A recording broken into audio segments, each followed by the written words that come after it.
So today I'm going to show you how to make kefir. I've got some kefir that's been sitting in the fridge since I got back from the weekend. I got some grains out of the freezer, mixed them all up with my old grains. I popped them on the worktop in loads of milk. I make loads at a time. You probably don't want to make this much, to be honest. You probably don't need as many grains as I've got in there at all. There's way too many. But I mixed it all up anyway, and I left it on the worktop for about 24 hours. And then I put it in the fridge, probably Tuesday sometime. And then I had all really good intentions of doing this much earlier in the week, but I got really busy. So, and that's the thing with kefir, you can leave it a bit longer, you can do it a bit faster. It's actually really hardy, and there are no massive hard and fast rules. You can kind of be quite flexible with it, and it's a case of kind of just seeing how you get on and how warm your house is and how you like your kefir to taste. So it's a bit of a journey, and it might take a few months to just get it absolutely the way that you want it. You might have some disasters along the way. But as I said before, there's a Facebook page that is actually really helpful. You probably only want to be on it for a bit because it's very repetitive, but it's quite useful. It's just called Kefir. I'll send you the link. Anyway, right, so here's my kefir. It's been covered up in a bowl in the fridge. Lots of other people do it in different kind of mason jars and kilner jars, whatnot. I tend to do mine in this bowl. The top has soaked some kefir up, so that's a bit horrible now. So I'm going to get rid of that and put it in the wash. But this, let me show you what it looks like. And to me, this looks perfect. So it's kind of got a bit of a kind of yellowy, thick crust. There's no pink, there's no black spots, there's no nothing like that in it. And it is quite thick. Sometimes you can see sort of liquid at the bottom, but because mine has been in the fridge for so long, it's really sort of solidified. But if you look at pictures of kefir when it's fermenting, you'll see that it's kind of split into its curds and its whey. So what I will tend to do is give it a bit of a stir. You see it's quite mucousy and thick. I mean, this is exactly how I love it. And so I give it a bit of a stir, and then you need a plastic bowl, a plastic sieve, and you can see the stacks of grains in here. It's utterly ridiculous. Enough for about 20 people, to be fair. Right, so scrape all of that out. Now what you'll see lots of people do, they just use the same bowl. They don't bother washing it out or anything. They just use this same bowl to re-ferment. For whatever reason, I just don't tend to do that. I can't quite get my head around it. So this is going in the wash. 2 seconds. Oh, it's like blue pizza. So here's my fresh bowl. So then all I'm going to do is sieve my grains. So basically I'm just separating out the kefir that's kind of running through now. And this is really thick and stodgy. This is going to be amazing. And I don't know how much this is going to make in the end. I mean, I think we'll see when I put it in the milk bottle.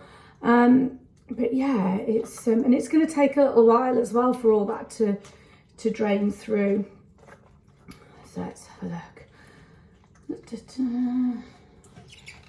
Yeah, there's loads here for you guys, and I'll pop some of these in a bag for you in a minute and get them in the post a little bit later on today, so they should be with you by Monday. And on Monday, all you'll need to do with your grains is pop them in a glass jar, pop them in a glass bowl or something, give them some milk. I'd probably say for the amount of grains that I'll give you, I'd probably give them at least half a pint of milk. I'd leave it on the worktop then, say you got them on Monday and you're perhaps working or whatever, you might do this on Monday night. I would leave them on the worktop then, probably, they've been in the fridge for a while. See how you go, see how it looks, just keep looking at it and checking it.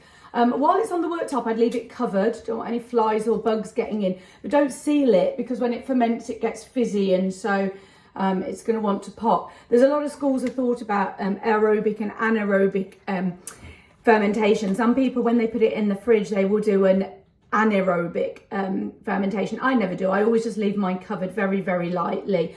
The other thing you'll find on the internet is lots of stuff about second ferments. So what you would do with a second ferment is the kefir that I've now got in this bowl. You put that in the fridge with something in it. Some people are using things like orange peel or, I don't know, ginger, other things like that. And they just leave it in there a bit. Basically, they say it's a second ferment. It's really just infusing it with some flavour. So you can see I'm just getting the last few bits of kefir off that, but you don't really have to get it all. And here's the grains. Can you see those all in the sieve there? So they look kind of like scrambled egg, cottage cheese, something like that. So basically all I'm going to do, chuck them all in that bowl. Obviously I'm not going to keep all of those because I'm going to give you guys some. So here's a couple of bags.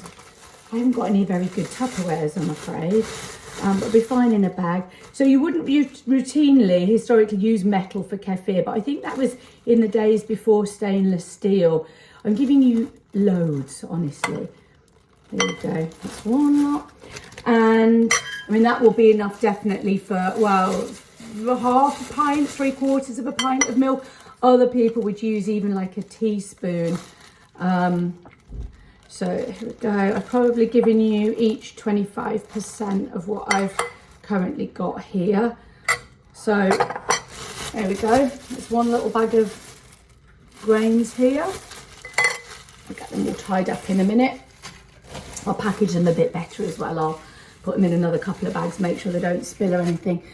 Right, so there's all my grains that are left, which is actually just a much more sensible amount in there. But honestly, you'll see some people just using that many or fewer, actually, that many.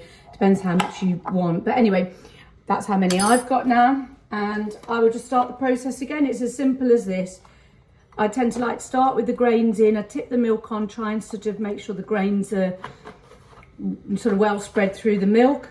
That's it. I've put my little bowl cover in the wash today, so I haven't got anything to cover this with at the moment. I need to get another bowl cover, so I'm just going to cover them with a plate to stop any bugs getting in. So that will just sit on the side now. What day I would say? Saturday. I'll keep an eye on it, but probably, oh, and in fact I can video it as well, and then you can see the process actually, because then you'll get the videos probably before you'll get the grains.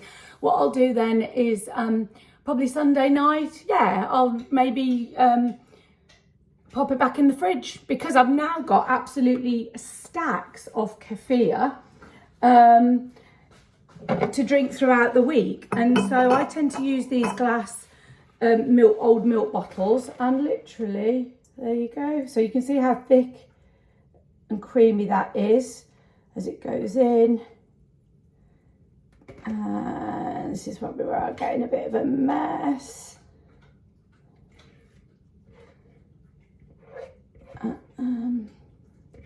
There we go. Oh, it looks amazing. So I might have some now actually for my breakfast. And different people do different things with it. I like it just neat on its own. And if you want to make it into a smoothie, what I find with a smoothie is if you whisk this now, it goes really, for me anyway, it goes really thin and liquidy. I don't like it like that. So what I would do to do a smoothie with this kefir is take a tiny bit of it, or even a tiny bit of milk, whisk that with all the things that you want to whisk up in your smoothie, like bananas, avocados, berries, whatever. Make quite a thick consistency with that. Then mix that little bit with the kefir just nice and steadily and slowly, and then you'll get a nice thick sort of yogurty texture. So I'm just going to get a glass.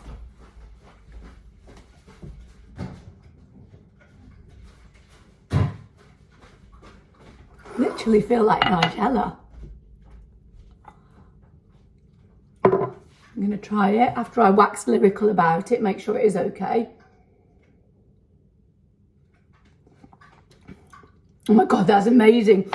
That is such good kefir. It is absolutely fantastic. Cool. Right, I'm going to sign off now. I'm going to pour myself a bit of a bigger glass of this. Then I'm going to take some photographs or keep you posted about the fermentation process of the stuff that I've got on the countertop, just so you can see what you're going to be looking for. Oh, exciting. See you.